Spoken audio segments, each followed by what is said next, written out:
Latest episode দেখুন একদম add free.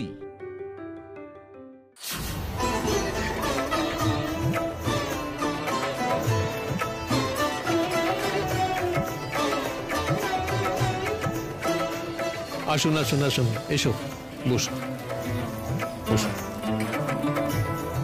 বসো। এই ওদের শরবত দাও। থ্যাঙ্কস। Thank you.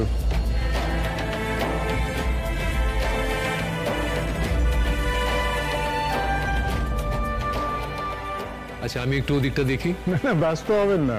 ঠিক আছে, আসছি তাহলে।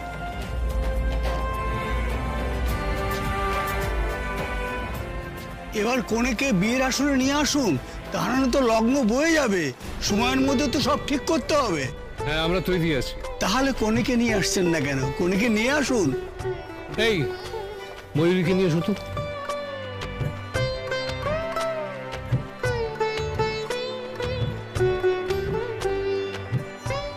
আসুন, বসুন বসুন। একটু শরবত খান। থাক না এখন, এই তো এলাম, হবে এখন পরে।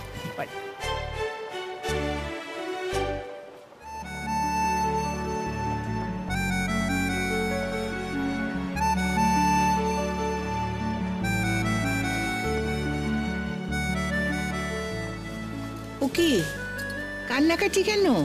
আরে মেয়ে তো আমাদের বাড়িতে থাকবে একেবারে নিজের বাড়ির মতন। আপনার যখন ইচ্ছে যাবেন, যখন ইচ্ছে মেয়েকে নিয়ে আসবেন, এইসব কান্নাকাটি চলবে না। সারা বাড়ি জুড়ে মেয়েটা ছিল তো, তাই খারাপ লাগছে। শুনুন, মেয়ে মানুষ হয়ে জন্মেছে, বিয়ে করে শ্বশুর বাড়ি তো যেতেই হবে, তাই না? আবার বিয়ে না হলেও তো আপনার ভালো লাগবে না। এত ভালো একটা ছেলের সঙ্গে বিয়ে হচ্ছে, দেখবেন বিয়ের পর খুব ভালো থাকবে। আর আমরাও কিন্তু মানুষ খারাপ নই, আমাদের কাছে ও খুব আদরে যত্নে থাকবে। সেই জন্যই তো, সেই ভরসাতেই তো। তা না হলে ওর একটা অসুখ আছে জেনেও বা আপনারা। আরে না না, অসুখ তো যে কারোরই হতে পারে, বিয়ের পরেও তো অসুখ হতে পারে, ওটা কোনো কথা না। ওইসব নিয়ে মোটেই ভাববেন না আপনি। আর আমাদের ছেলেকে তো আপনি এখনো পুরোটা জানেন না, ও খুব অন্যরকম ছেলে। ওই যে সেদিন ওর শরীর খারাপ দেখে ওর মনটা নরম হয়ে গেছে, তাই জন্য ও রাজিও হয়ে গেল বিয়েতে। ওকে রাজি করানো যে কি কষ্ট। আচ্ছা, আমরা দাঁড়িয়ে আছি কেন? হ্যাঁ, দেরি হয়। পল্টু, এই পল্টু, শোন। হ্যাঁ মা, হ্যাঁ মা, তাড়াতাড়ি করতে বল, দেরি হচ্ছে তো। দেখছি।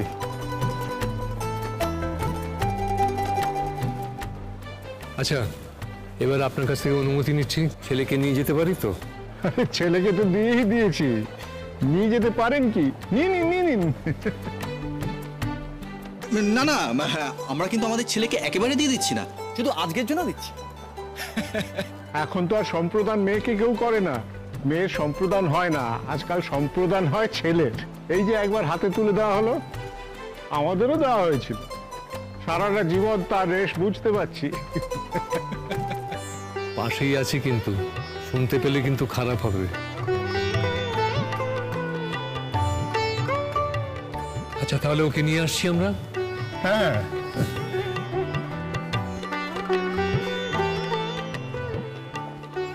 নীল, হ্যাঁ এসো। আচ্ছা দাদা ভাই, আমি তো নির্ভর, আমাকে কি গিয়ে বসতে হবে তোকে তোর পাশে? তোর মতো এরকম একটা ধীরে নির্ভর কি হবে কে জানে। আচ্ছা, আমি গিয়ে বসতে পারি? না রে, ক্ষমা কর, আমি একাই যথেষ্ট। কনেকে আনতে গেছে কেউ? হ্যাঁ বলেছি তো, আমি দেখছি। এই শুনছো, মেয়েকে আনতে পাঠিয়েছো? ওকে দেখে নাও। হ্যাঁ, আনতে পাঠিয়ে দিয়েছি। ঠিক আছে।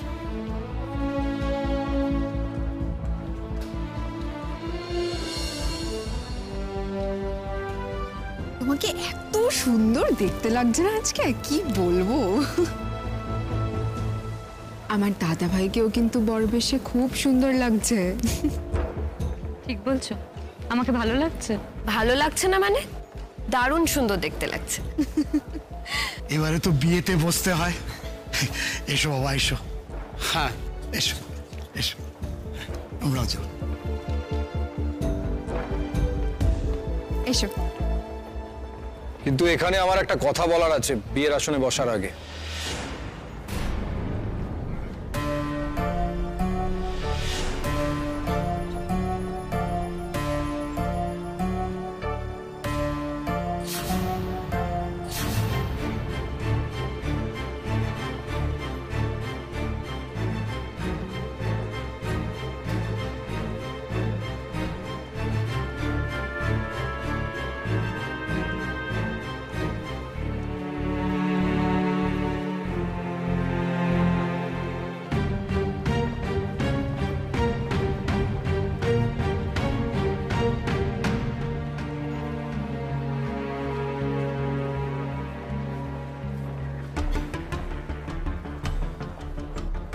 কি রে, সাতকাণ্ড রামায়ণ পড়ে সীতাকার মা, এখন তোর কিসের কথা? কথা তো যা বলার এতদিন বলেছিস, আর এখন নতুন করে কথা বলিস না বাবু। ওই তো বউ এসেই আছে, বিয়ে হবে এবার, এখন আর কথা বলার দরকার নেই। আচ্ছা আচ্ছা ঠিক আছে, দেখি না আমাদের নীল কি বলে, কি কথা আছে ওর। ওই বন্ধু বান্ধবদের বলছে বোধহয়। কিরে, কথাটা কার সঙ্গে?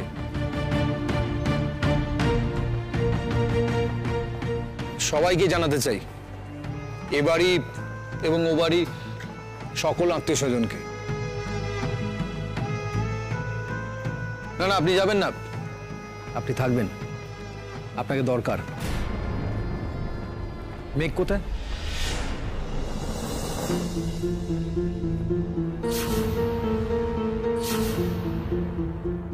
মেঘকে একবার ডাকতে হবে।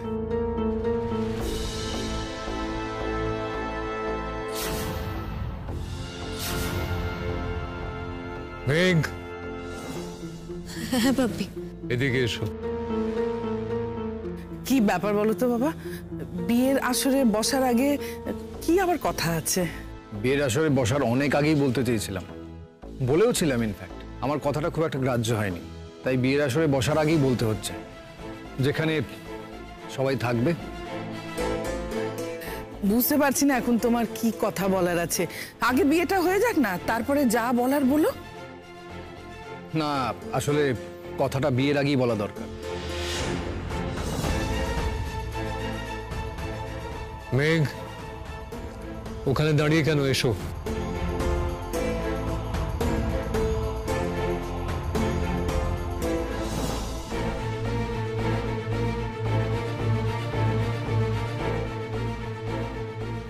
হ্যাঁ বাপি, ডাকছো? হ্যাঁ, তুমি এইখানে দাঁড়াও। আরে কি বলবি তাড়াতাড়ি বল না, লগ্ন পেরিয়ে যাবে তো। না, লগ্ন পেরোবে না। এই যে আজকালকার ছেলে মেয়েদের হয়েছে, বিয়ের সময় এত কথা কিসের? শুধু মন্ত্র বলবে, আমি যে মন্ত্র বলবো শুধু সেই মন্ত্রটাই বলবে, আর কোনো কথা বলতে আছে নাকি? অবশ্যই বলতে হবে, আর আমার মতো অবস্থায় থাকলে তো বলতেই হবে, না হলে যে সর্বনাশ হয়ে যাবে।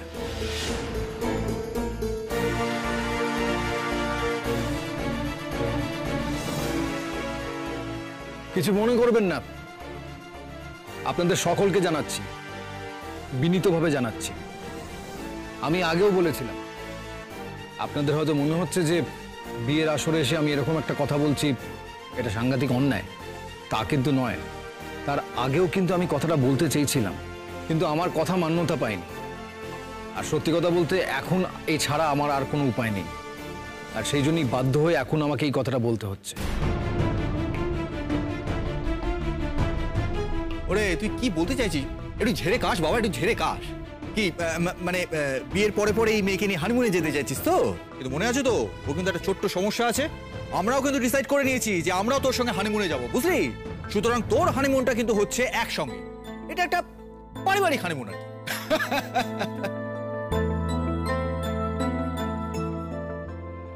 এখন ঠাট্টা তামাশা করার সময় নেই কাকামণি। আমি যে কথাটা বলতে চাইছি সেই কথাটা আমাকে বলতে দাও। আরে শোনার জন্যই তো অপেক্ষা করছি, বল। আরে বাবা, এতক্ষণ ধরে বলছি তো কি কথা বলছো না কেন?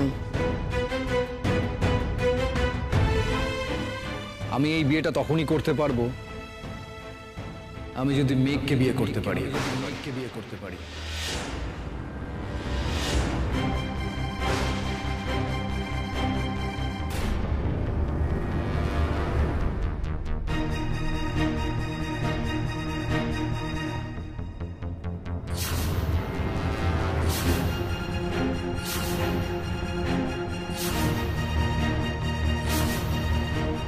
আমি মেঘকে আমার স্ত্রী হিসেবে পেতে চাই।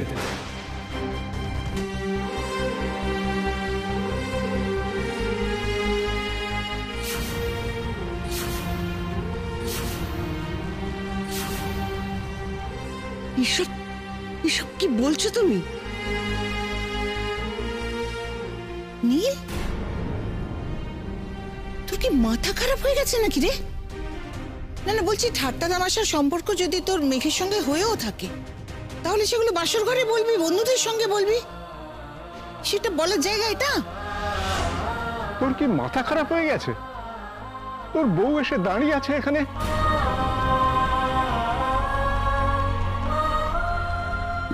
ভাবি, আমাকে এভাবে অপমান করা কেন হচ্ছে ভাবি? আমি তো এখানে আসতে চাইনি, আমি তো দূরেই ছিলাম। দাঁড়াও দাঁড়াও, সবার সামনে তুমি যে অপমানটা করলে, সেটা যে ইয়ার কি অপমান নয়, সেটা পরিষ্কার করে সকলের সামনে বলে দাও। তবে গুরুজনদের সঙ্গে এরকম ইয়ার কি করার রেওয়াজ আমাদের পরিবারে নেই। তুমি একজন অধ্যাপক, এটা তোমার জানা উচিত। আমি কোনো ইয়ার্কি করিনি তো, যেটা সত্যি আমি সেটা বলেছি। আপনার ময়ূরীকেও আমি এই কথাটা বলেছিলাম, কিন্তু ও আমার কোনো কথা গ্রাহ্য করেনি। আমি অনেকবার অনেকভাবে বলতে চেয়েছি, মেঘকেও তো বলেছিলাম, মেঘও আমার কোনো কথা শোনেনি।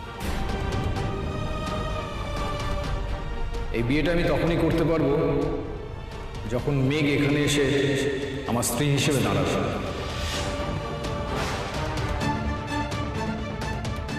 আমাকে স্বামী হিসেবে অ্যাকসেপ্ট করবে।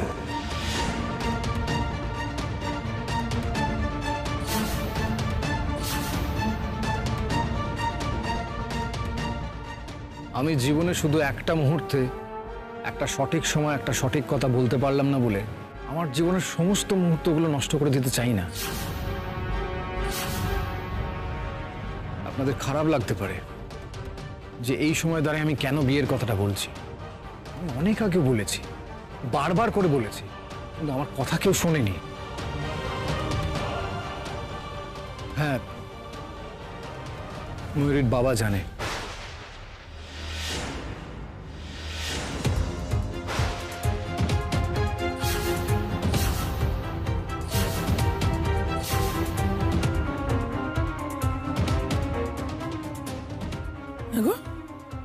ও কি বলছে?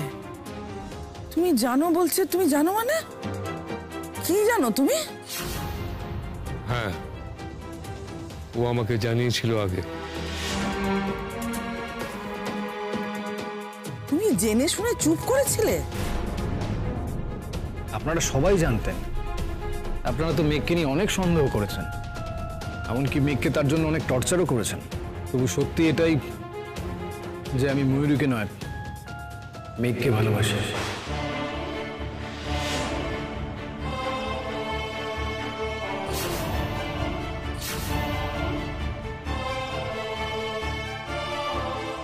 ভালোবাসাহীন সম্পর্কে যদি ময়ূরী বউ হিসেবে আসতে চায়, তাহলে আমার কিছু বলার নেই। সামাজিকতার লোকলজ্জার জন্য ময়ূরী যদি তাতে রাজি হয়, বাকিটা ময়ূরীকে বুঝে নিতে হবে। কিন্তু আমি ভালোবাসি মেঘকে, আমি স্ত্রী হিসেবে ওকেই সম্মান করব।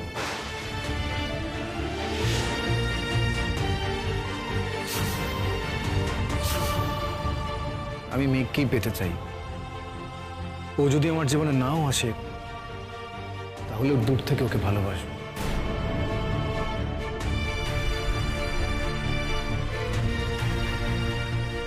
ময়ূরীকে আমি ভালোবাসতে পারিনি।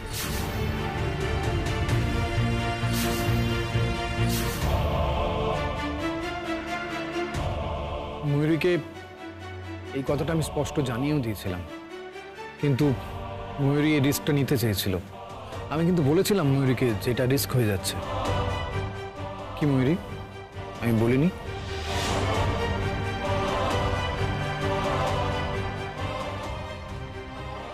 তুমি আমার কাছে এলে সুখী হবে না, আমি তোমাকে সুখী করতে পারবো না। তুমি কি চাও? আমি কি চাই তা তো বললাম। ভাবি, ভাবি প্লিজ তুমি আমায় ছেড়ে দাও। আমাকে এখান থেকে চলে যেতে দাও বাপি, প্লিজ, আমি হাত জোর করছি। আর আপনি আপনি আমার জীবনে এই অশান্তিটা কেন আনলেন? আমি কি ক্ষতি করেছি আপনার?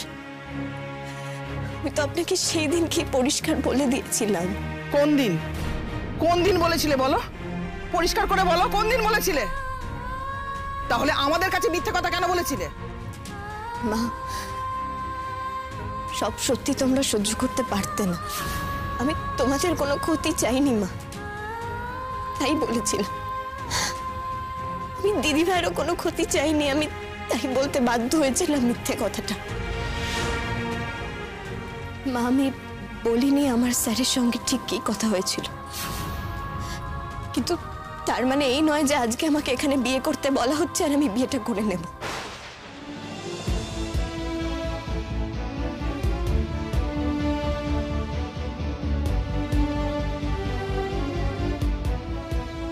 আমি এতটাও লোভী নই বাপি, আমাকে প্লিজ ছেড়ে দাও না বাপি। এটা লোভের প্রশ্ন নয় মেঘ। একটা ছেলে যদি বিয়ের আগে ভেবে দেখে যে সেই মেয়েটিকে বিয়ে করে সে সুখী হবে না, তাহলে তো তাকে সেই স্বাধীনতাটা দেওয়া উচিত।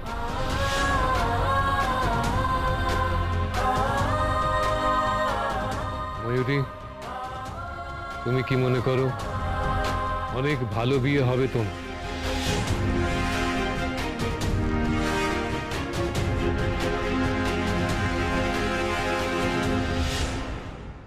খবরদার, খবরদার বলছি, আমি কিন্তু থানা পুলিশ করে ছাড়বো। তুমি আমাকে চেনো না, তখন কিন্তু নীল বলে আমি রেয়াত করব না। কি হলো? কি মানুষ করেছেন আপনাদের ছেলেকে? হ্যাঁ, এতদিন ধরে তো খুব প্রশংসা করছিলেন, খুব।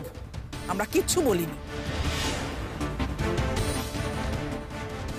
নীল, যা বলেছো বলেছো, আমাদের সবাইকে এইভাবে অসম্মানিত করো না।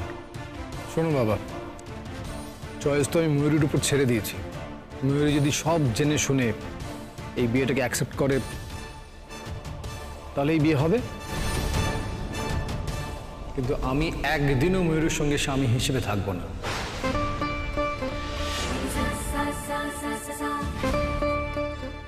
আর এটা আমি পরিষ্কার করে সকলের সামনে বলে দিলাম।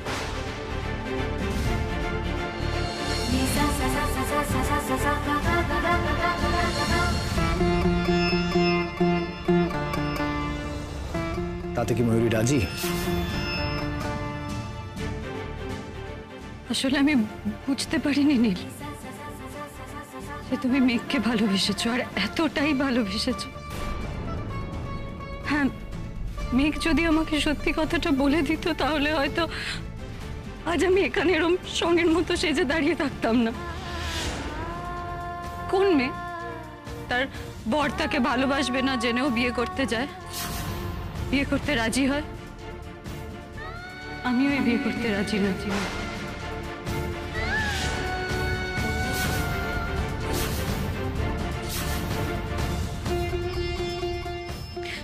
তুমি রাগ করো না, প্লিজ রাগ করো না। দেখো, তো সবকিছু জেনে শুনে এই বিয়েটা করার আমার পক্ষে সম্ভব নয়।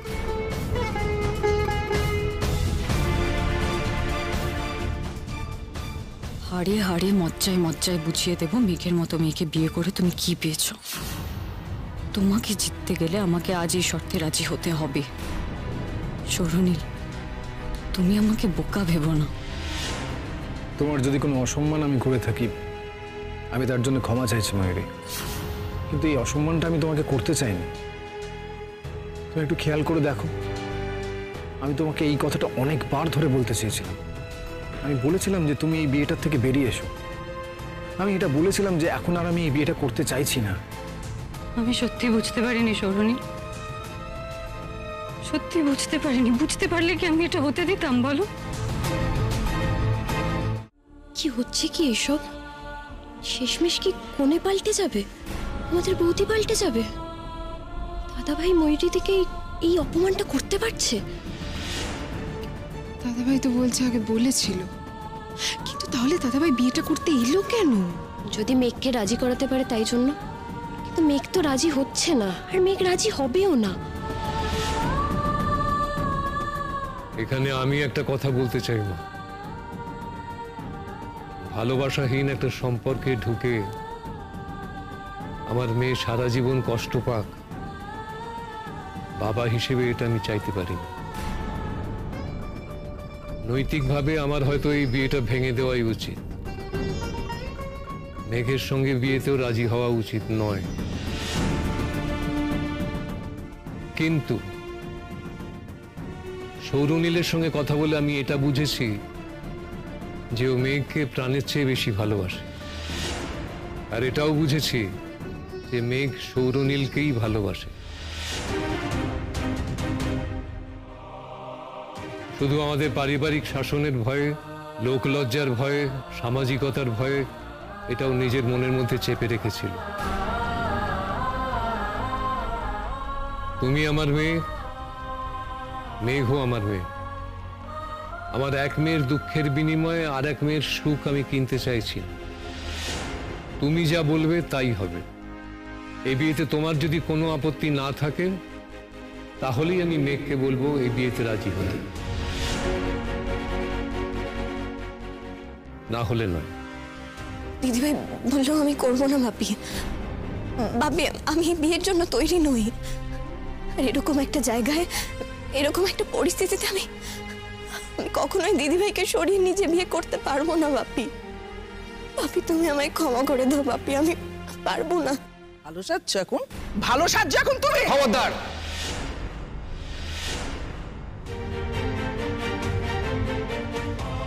আমার সামনে দাঁড়িয়ে আপনি মেঘের গায়ে হাত দেবেন না।